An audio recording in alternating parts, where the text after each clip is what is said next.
नमस्कार, स्वागत है आपका। मैं हूं आपके साथ सुमित गुप्ता। बुलेटिन की शुरुआत में बात मौसम के बदले मिजाज की। प्रदेश भर में मौसम का मिजाज बदल गया है। घाटी में बर्फबारी से मैदानी इलाकों में सर्दी बढ़ गई है। तेज हवाओं के चलते कई जिलों में पारा लुढ़क गया है। सर्दी से बचने के लिए लोग अलाव तापते हुए दिखाई दे रहे हैं। तो घाटी में बर्फबारी और उसके चलते मैदानी इलाकों में सर्दी के तेवर तीखे। अब लोग घरों से तभी निकल रहे हैं जब कुछ ज़रूरी काम हो, और सर्दी से बचाव के लिए तमाम तरह के जतन करते हुए लोग दिखाई दे रहे हैं। गर्म चाय की चुस्कियों के साथ अलाव तापते हुए लोग। प्रदेश में बदला मौसम का मिजाज।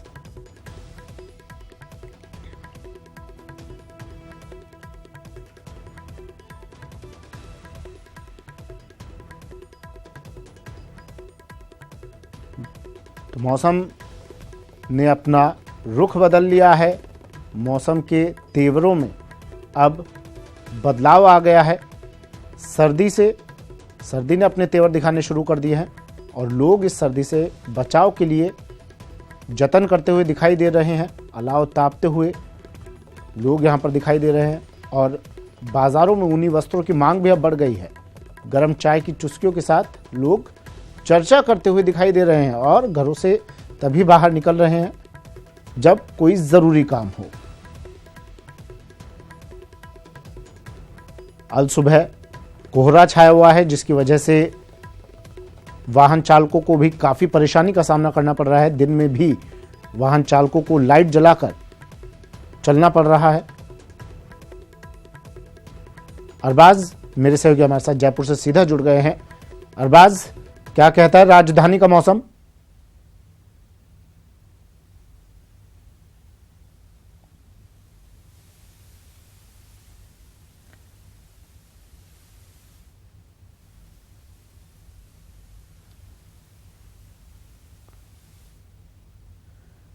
तो तेज हवाओं के साथ, तेज हवाओं की वजह से सर्दी के तेवर और तीखे हो रहे हैं।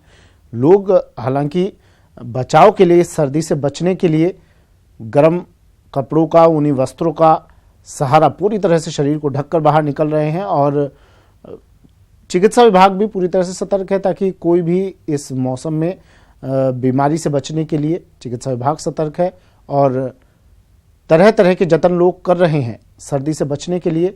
स्कूल प्रशासन ने भी स्कूलों के समय में बदलाव किया है, ताकि छोटे बच्चे, उन्हें परेशानी ना हो स्कूल पहुंचने में। और सड़कों पर अरबाज मेरे सहयोगी हमारे साथ जुड़े हुए हैं। अरबाज, राजधानी का मौसम क्या कह रहा है, और इस सर्दी से बचने के लिए लोग किस तरह से जतन करते हुए नजर आ रहे हैं? देखिए, राजधानी के अंदर जिस तरह से इस बार सर्दी का सितम देखने को मिल रहा है, 9.6 पर जो है पारा आ गया है। और पहली बार जो प्रदेश के अंदर देखा जाए तो फतेहपुर के अंदर माइनस में पारा गया है, जहां पर 0.5 जो माइनस में पारा गया है। काफी गिरावट दर्ज की गई है। विजिबिलिटी के अंदर काफी कमी आई है। रात को दिल्ली से काफी जो उड़ानों को जयपुर की तरफ डाइवर्ट किया गया है। कई वाहन आपने कल भी देखा था दुर्घटनाग्रस्त हो गए थे राजधानी के अंदर कोहरे की वजह से। आज भी जिस तरीके से शीतलहर आई है, ठिठुरन बढ़ी है, लोग वहां इंतजाम करते नजर आए हैं। रात भर अलाव जलाए गए हैं कई जगह। जिस तरह के हालात हैं, पिछले साल तक 15 सितंबर तक इस तरह का जो गिरावट है दर्ज नहीं की गई थी, लेकिन इस बार शीतलहर का काफी असर देखने को मिल रहा है। राजधानी के अंदर 9.6 रहा है। तो प्रदेश भर के अंदर कहीं ना कहीं आप देखा जाए तो 0.5 से लेकर के 2 डिग्री तक पारे में गिरावट दर्ज की गई है। सबसे ज्यादा जो है फतेहपुर के अंदर 3.5 डिग्री पारे में गिरावट हुई है। एक साथ प्रदेश भर के अंदर जिस तरह के हालात हैं, विजिबिलिटी काफी डाउन हो रही है। जिस तरह से दिन बढ़ता है आगे, ठीक उसी तरीके से विजिबिलिटी और डाउन होती है, कोहरे के अंदर इजाफा होता है, क्योंकि पॉल्यूशन लगातार बढ़ता जा रहा है। तो फॉग और स्मॉग जो है, स्मॉग मिलकर के स्मॉग का निर्माण करते हैं, जिसकी वजह से काफी विजिबिलिटी के अंदर परेशानी आती है। फिलहाल ठंड के लिए प्रशासन ने काफी इंतजाम किए हैं। राजधानी जयपुर के अंदर कई जगह रेन बसेरे लगाए गए हैं, ताकि जो लोग फुटपाथ पर होते हैं उनको काफी परेशानी का सामना न करना पड़े। तेज ठंड से कैजुअलिटीज के जो मामले हैं वो सामने ना आए। जी सुमित। चलिए, शुक्रिया अरबाज तमाम जानकारी के लिए। अरबाज मेरे सहयोगी हमारे साथ जुड़े और बता रहे थे कि सर्दी के तेवर तीखे और लोग परेशान। बढ़ते हैं अगली खबर की ओर। राजस्थान में नई सरकार के साथ ही नए सीएम का भी ऐलान हो गया है। अशोक गहलोत अब तीसरी बार राजस्थान की कमान संभालेंगे तो युवा सचिन पायलट को डिप्टी सीएम बनाया गया है। The Chief Minister of Rajasthan, Congress President already decided Mr. Ashok Gehlot ji as the Chief Minister of Rajasthan. Along with Ashok Gehlot ji, Sachin Pilot ji will be the Deputy Chief Minister of Rajasthan. Ashok Gehlot को राजस्थान की कमान।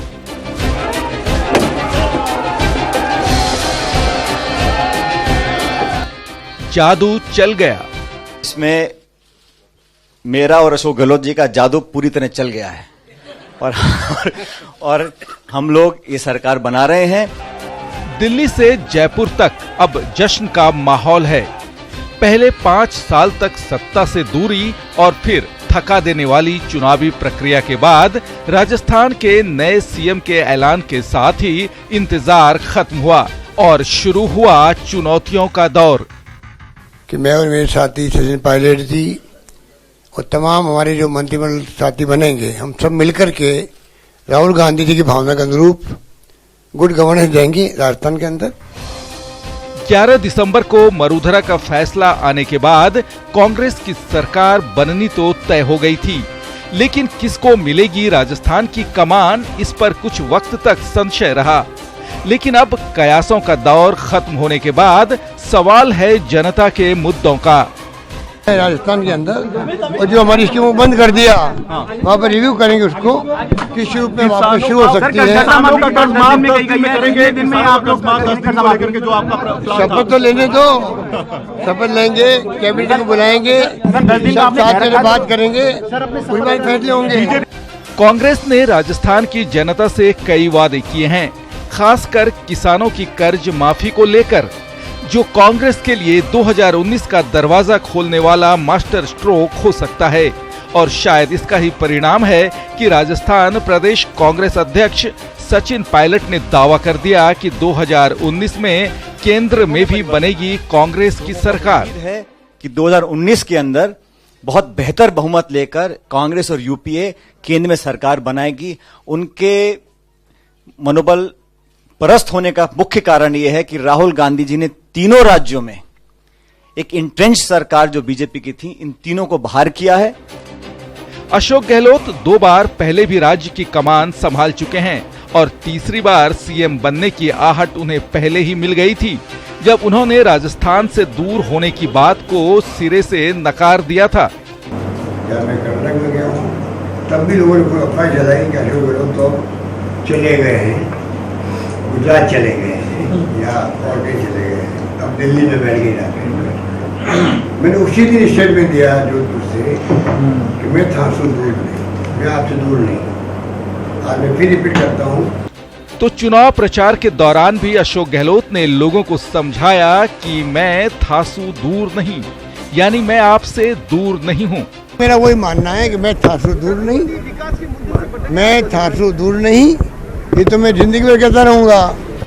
बहरहाल चुनावी शोर और CM के पद की दौड़ दोनों ही खत्म हो चुकी है और शपथ ग्रहण समारोह के बाद शुरू होगी कांग्रेस सरकार की असली चुनौती। हालांकि सरकार तो 5 साल के लिए चुनी गई है, लेकिन मई 2019 में लोकसभा चुनाव के दौरान बहुत जल्द ही गहलोत सरकार को अग्नि परीक्षा से गुजरना होगा। Bureau report, news 18 Rajasthan. मुख्यमंत्री पद के लिए अशोक गहलोत के नाम का ऐलान होने के बाद राजस्थान कांग्रेस में जश्न का माहौल है। गहलोत के परिवारजनों में जबरदस्त खुशी का माहौल है। गहलोत के जयपुर आवास पर उनके परिवारजनों से बात की हमारे संवाददाता राकेश गोसाई ने। तीसरी बार मुख्यमंत्री अशोक गहलोत ने पदभार ग्रहण कर लिया और उसके बाद में हमारे साथ फैमिली उनके साथ में बात करने के लिए चेयरपर्सन सोनिया गांधी जी का और तमाम कार्यकर्ताओं और राजस्थान की जनता का, आवाम का बहुत बहुत धन्यवाद कि उनके आशीर्वाद से आज माननीय गहलोत साहब तीसरी बार मुख्यमंत्री का पद संभाला। बात हुई होगी गहलोत साहब से, क्या कह रहे हैं सर? बात करके आपसे कांग्रेचुलेशन किया? नहीं, अभी प्रेस कॉन्फ्रेंस हुई है, अभी उनसे बात नहीं हुई, भी वो जयपुर आएंगे तब बात होगी। सचिन पायलट उप मुख्यमंत्री बनाए गए, इसको लेकर क्या प्रतिक्रिया आपकी? मैंने आपको पहले भी आपके चैनल में बनाया कि मुख्यमंत्री और उप मुख्यमंत्री का फैसला तमाम कार्यकर्ता, सारी जनता को बहुत खुशी है और उसका स्वागत करते हैं। तो वैभव गहलोत साहब थे, वैभव गहलोत के साथ में उनकी पुत्री भी हैं। और दादा से बात हुई थी बेटा आपकी? दादा को कॉन्ग्रेचुलेशंस बोलना चाहते हैं न्यूज़ 18 राजस्थान की ओर से? हाँ बोलिए आप, दादा सुनेंगे तो। दादा मैं आपको कॉन्ग्रेचुलेशंस बोलती हूँ। मेरे साथ में अशोक गहलोत साहब की धर्मपत्नी भी। मैम बहुत बहुत शुभकामनाएं आपको कि तीसरी बार अशोक गहलोत साहब मुख्यमंत्री बन रहे हैं। कैसी प्रतिक्रिया आपकी? बहुत बहुत जनता को धन्यवाद देती हूँ और हमारे कांग्रेस के कार्यकर्ता जो इतनी मेहनत से कांग्रेस को आज पुनः स्थापित किया राजस्थान में, इसके लिए वो धन्यवाद के पास। साहब से बात हो पाई अभी तक? हाँ, साहब को बधाई दी थी मैंने, बात हो गई मेरी। कार्यकर्ताओं में जबरदस्त उत्साह है घर के बाहर, जिस प्रकार से पटाखे पताशे बट रहे हैं, तो वो आप वो तो होना ही चाहिए, इतना उत्साह तो होना लाजमी ही था। साहब अब बहुत व्यस्त हो जाएंगे क्योंकि अब वापस से तीसरी बार उनके पास बड़ी जिम्मेदारी आ रही है। हाँ, व्यस्तता तो उनकी वैसे भी, व्यस्तता तो उनकी हमेशा से रही है क्योंकि उनके पास जिम्मेदारियां ज्यादा रही हैं, सेंटर में भी और प्रदेश में भी। जब भी जो जिम्मेदारी लेते हैं तो पूरा उसको ध्यान से उसमें काम करने में जुट जाते हैं। बेहद खुश है पूरा परिवार, बहू भी है। कैसा लग रहा है मैम आपको दोबारा ससुर साहब तीसरी बार मुख्यमंत्री बन रहे हैं राजस्थान के? बेशक बहुत अच्छा लग रहा है, उनकी मेहनत सफल हुई है। कार्यकर्ताओं की, राजस्थान की जनता का जो विश्वास था उन पे अब वो खरे उतरे हैं और आगे उनको और भी मेहनत करके दिखाना है और इसी तरीके से सफलता पूरे इंडिया में आए, पूरे कांग्रेस पार्टी की जीत पूरे भारत में हो, इसकी कामना मैं करती हूँ। चलिए बहुत बहुत शुक्रिया। ये पूरी फैमिली आपके सामने यहाँ पर आप देख सकते हैं कि अशोक गहलोत साहब की पूरी फैमिली यहाँ पर मौजूद है और अशोक गहलोत को यहाँ पर बैठ के पोती ने उनको बहुत कांग्रेचुलेट किया है अशोक गहलोत साहब को कि बहुत बहुत शुभकामनाएं, वो तीसरी बार प्रदेश के मुख्यमंत्री बन गए हैं। अशोक गहलोत को मुख्यमंत्री और सचिन पायलट को डिप्टी सीएम बनाने के बाद कांग्रेस में जश्न का माहौल है। प्रदेश के अलग अलग हिस्सों में कार्यकर्ता जश्न में डूबे हुए हैं। कार्यकर्ताओं ने इस दौरान एक दूसरे को मिठाइयां खिलाई और पटाखे भी फोड़े। ये तस्वीरें अजमेर, बीकानेर, चित्तौड़गढ़, दौसा, तारानगर, बूंदी, बाड़मेर और जोधपुर की हैं, जहां पर जश्न जश्न और जश्न मनाया गया।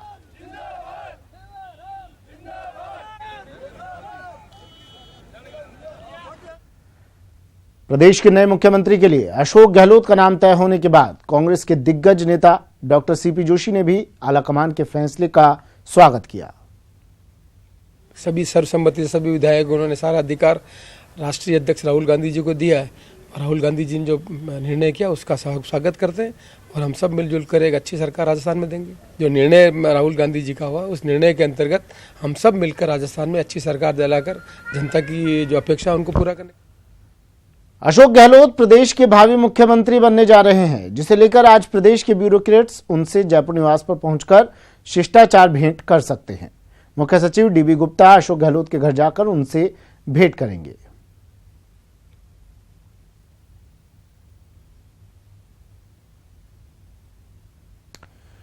प्रेम मीणा मेरे सहयोगी हमारे साथ जयपुर से सीधा जुड़ गए हैं। प्रेम, अशोक गहलोत सूबे की कमान संभालने जा रहे हैं और तारीख भी तय हो गई है जिस दिन वो शपथ लेंगे, लेकिन उससे पहले अब ब्यूरोक्रेट्स का, अधिकारियों का उनके पास पहुंचने का सिलसिला शुरू हो रहा है। क्या कुछ मीटिंग्स का ये आज रहने वाला है कार्यक्रम?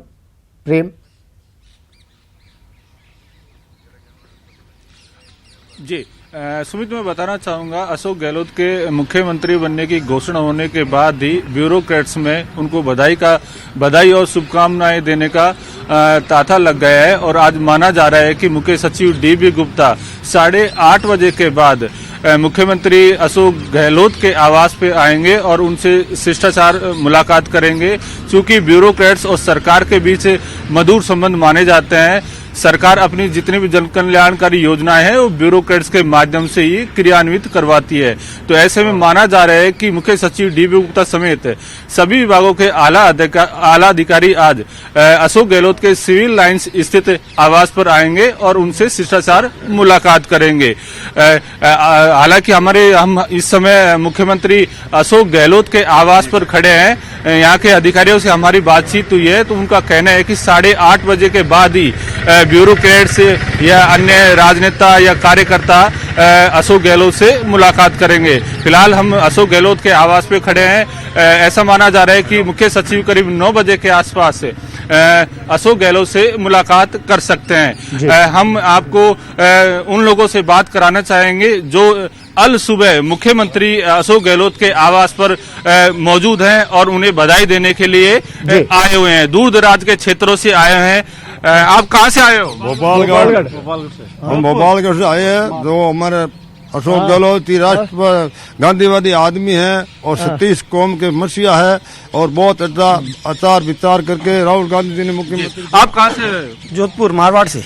आपका क्या नाम है? सुमेर भाटी। अशोक गहलोत तीसरी बार मुख्यमंत्री बने, अब आपको क्या उम्मीदें हैं? बहुत ज्यादा उम्मीदें तो बहुत ज्यादा है, फिर भी इनके पास जिस तरह से खजाना खाली और पश्चिमी राजस्थान में जिस तरह से जोधपुर के साथ सौतेला व्यवहार हुआ है और हम चाहेंगे जोधपुर के साथ जिस तरह 5 साल तक हमारे जोधपुर के अंदर विकास के नाम पर धोखा हुआ है, अब हम चाहेंगे जोधपुर में चुई विकास हो और हमारे मारवाड़ में समूचे मारवाड़ में आप भी विकास की उम्मीद। बिल्कुल। चलिए, तो अशोक गहलोत को बधाइयां देने वालों का अब सिलसिला शुरू हो गया है। उनसे मिलने के लिए ब्यूरोक्रेट्स भी आज पहुंचेंगे। शुक्रिया प्रेम, तमाम जानकारी के लिए, तस्वीरें दिखाने के लिए। वसुंधरा राजे ने राफेल मुद्दे पर कांग्रेस अध्यक्ष राहुल गांधी को निशाने पर लिया। राजे ने कहा कि राहुल गांधी को देश से माफी मांगनी चाहिए। सुप्रीम कोर्ट ने इस राफेल के सौदे को सही बताते हुए इससे जो भी जुड़ी हुई याचिकाएं थीं उनको सबको खारिज करने का काम किया है और इसका हम सब स्वागत करते हैं। राहुल गांधी ने इसको सिर्फ चुनाव के मुद्दे के हिसाब से आरोप लगाने का काम किया है और मैं मानती हूं कि इस तरीके से देश की सुरक्षा को खतरे में डालने का काम किया है। जब देश की सुरक्षा के साथ जुड़े हुए किसी भी मामले के साथ इतना बड़ा झूठ कोई बोले तो मैं समझती हूँ कि पूरे देश और सेना से राहुल गांधी जी को तो माफी मांगना चाहिए, क्योंकि ये छोटा इशू नहीं था, ये बहुत ही बड़ा इशू था और रियली देश की सुरक्षा। और अब बात राजस्थान क्रिकेट एसोसिएशन यानी आरसीए की। डॉक्टर सीपी जोशी की आज अध्यक्ष के रूप में बहाली हो गई है। आरसीए कार्यकारिणी बहाल, अब नहीं होंगे आरसीए के चुनाव। एडॉक कमेटी को किया जाएगा भंग, अब सीपी जोशी बने रहेंगे आरसीए अध्यक्ष।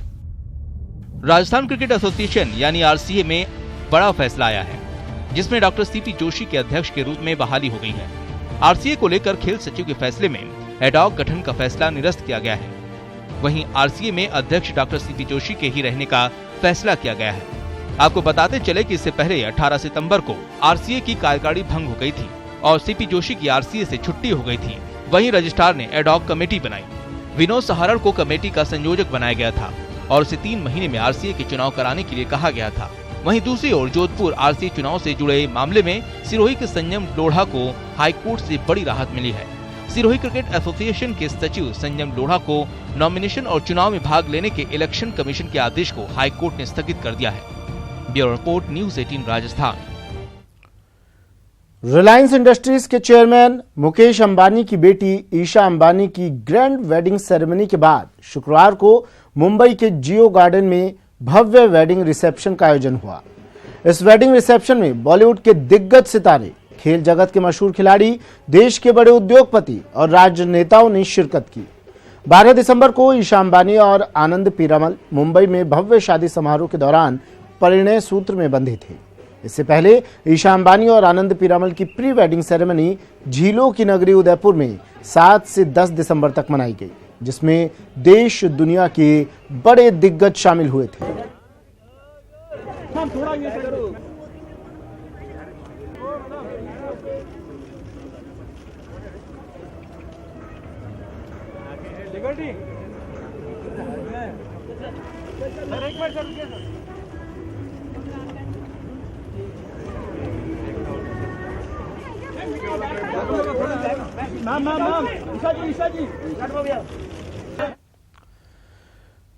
पर्थ टेस्ट मैच का आज दूसरा दिन है। पहले दिन ऑस्ट्रेलिया ने 6 विकेट खोकर 277 रन बनाए थे।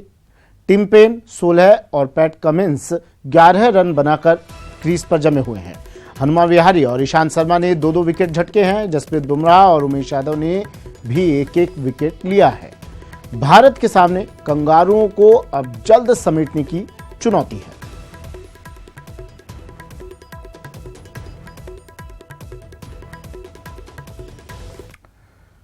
चलिए, इस बुलेटिन में फिलहाल इतना ही। राजस्थान की बाकी खबरों को देखने के लिए आप विजिट कर सकते हैं हमारी वेबसाइट news18rajasthan.com पर। दीजिए इजाजत, नमस्कार।